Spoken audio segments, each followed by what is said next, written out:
Hello friends, I'm doctor P S Vali. I'm a nephrologist based at Hyderabad. ఈ వీడియోలో dialysis గురించి సమాజంలో ఉన్న అపోహలు, వాటి వెనుకలున్న సైంటిఫిక్ లాజిక్ గురించి తెలుసుకుందాం. నెంబర్ 1 మిత్ వచ్చి, నెంబర్ 1 అపోహ వచ్చి క్రియాటిన్ పెరిగింది అంటే డయాలసిస్ అనుకోవడం. చాలాసార్లు చెప్పే ఉంటాను, ఇంకోసారి చెప్తున్నాను, క్రియాటిన్కి డయాలసిస్కి మధ్య సంబంధం లేదు. ఒక్కొక్కసారి క్రియాటిన్ 10 ఉన్నా 11 ఉన్నా డయాలసిస్ చేయం. ఒక్కసారి క్రియాటిన్ 3 ఉన్నా 4 ఉన్నా డయాలసిస్ అవసరం పడుతూ ఉంటుంది. అంటే కేవలం క్రియాటిన్ బట్టే డయాలసిస్ ఎప్పటికీ డిసైడ్ కావడదు. క్రియాటిన్తో పాటు పొటాషియం ఎంత ఉంది, సిమ్టమ్స్ ఎలా ఉన్నాయి, ఫ్లూయిడ్ యొక్క కంటెంట్ ఎలా ఉంది, బ్రీతింగ్ ప్రాబ్లం ఉందా లేదా, వామిటింగ్స్ అవుతున్నాయి లేదా, ఆకలి ఉందా లేదా, ఓవరాల్ యాక్టివిటీ ఎలా ఉంది, మిగతా ఆర్గాన్స్ యొక్క పటుత్వం ఎలా ఉంది, వీటిని బేస్ చేసుకొని మాత్రమే డయాలసిస్ డిసైడ్ చేస్తాం. కానీ కేవలం క్రియాటిన్ బేస్ చేసుకొని మాత్రమే డయాలసిస్ ఎప్పటికీ డిసైడ్ కావడదు. సమాజంలో డయాలసిస్ గురించి ఉన్న ఇంకొక మోస్ట్ ఇంపార్టెంట్ అపోహ వచ్చి డయాలసిస్ పెయిన్ఫుల్ అనుకోవడం. Dialysis is not painful. అంటే యాజ్ లాంగ్ యాజ్ ప్రాపర్గా ప్లాన్ చేసుకొని ఒక మెథడాలజికల్ వేలో డయాలసిస్కి వెళ్తే డయాలసిస్ ఎప్పుడు పెయిన్ఫుల్ కాదు. డయాలసిస్ అనగానే అదొక ఏదో ఒక పెద్ద సెంటెన్స్ అనుకోవడము, అదేదో ఒక పెద్ద శిక్ష అనుకోవడం దయచేసి చేయకండి. ఈ కాలంలో dialysis is a painless therapy. మరి డయాలసిస్ని పెయిన్ఫుల్ కాకుండా చేయాలంటే ఏం చేయాలి?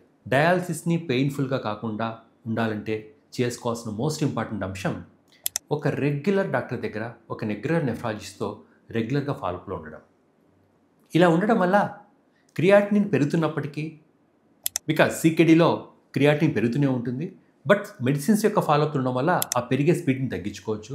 దాంతోపాటు మెడిసిన్స్ని రెగ్యులర్గా వేసుకొని ప్రాపర్ రేట్ ఫాలో అవ్వడం వల్ల డయాలసిస్కి వెళ్ళే ట్రాన్సిషన్ని చాలా స్మూత్ చేయబడుతుంది. అంటే ముందుగానే ఏవి ఫిష్లా చేయించుకొని, ఈ ఏవి ఫిష్లా చేయించుకున్న తర్వాత ఒక 3 to 4 months టైం వదిలేయడం వల్ల, ఈ ఫిష్లా బాగా మెచ్యూర్ అవ్వడం వల్ల తర్వాత డయాలసిస్ స్టార్ట్ చేస్తే డయాలసిస్ పెయిన్ఫుల్ ఉన్న మాటే ఉండదు. డయాలసిస్ పెయిన్ఫుల్ ఉంది అంటే దానికి ఒకే ఒక కారణం మొదట్లో ఉన్న క్రియాటిన్ నెగ్లెక్ట్ చేయబడం, or proper procedure, proper planning లేకుండా డయాలసిస్కి రావడం. ప్రాపర్ ప్లానింగ్ ఉండి ఒక మెథాడికల్గా సైంటిఫిక్గా వెళ్తే మాత్రం ఈ కాలంలో, ఈ జనరేషన్లో dialysis is not at all painful. సమాజంలో డయాలసిస్ గురించి ఉన్న మూడో ఇంపార్టెంట్ అపోహ ఒకసారి డయాలసిస్ స్టార్ట్ చేస్తే ఇంకెప్పటికీ ఆపరని. ఇది కానే కాదు. కిడ్నీ జబ్బులు 2 రకాలు. ఒకటి టెంపరీ కిడ్నీ జబ్బు, ఇంకోటి పర్మనెంట్ కిడ్నీ జబ్బు. టెంపరీ కిడ్నీ జబ్బుని ఏకేఏ అంటారు, పర్మనెంట్ కిడ్నీ జబ్బుని సీకేడీ అంటారు. టెంపరీ కిడ్నీ ఫెయిల్యూర్లో డయాలసిస్ కేవలం 1 month కానీ 2 months కానీ 3 months కానీ అవసరం అవుతుంది. ఆ తర్వాత ఆటోమేటిక్గా కిడ్నీస్ రికవర్ అవ్వడం స్టార్ట్ అవుతాయి.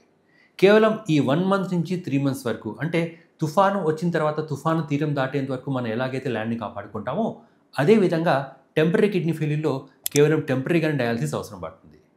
అలా కాకుండా పర్మనెంట్ కిడ్నీ జబ్బులో స్టేజ్ 5D అంటే late stages of chronic kidney డిసీజ్లో మాత్రమే లైఫ్ లాంగ్ డయాలసిస్ అవసరం పడుతుంది.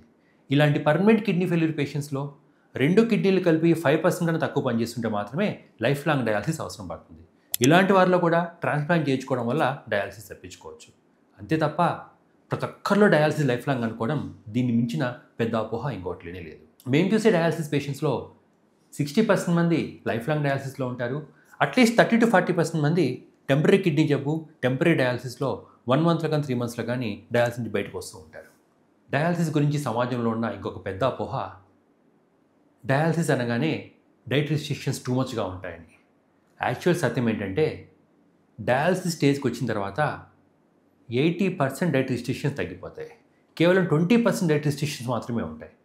దెర్ఫోర్ డయాలసిస్ అనగానే మొత్తం ఏమీ తినకూడదు, too much of diet restriction ఉంటుందని అనుకోవడం ఒక పెద్ద అపోహ.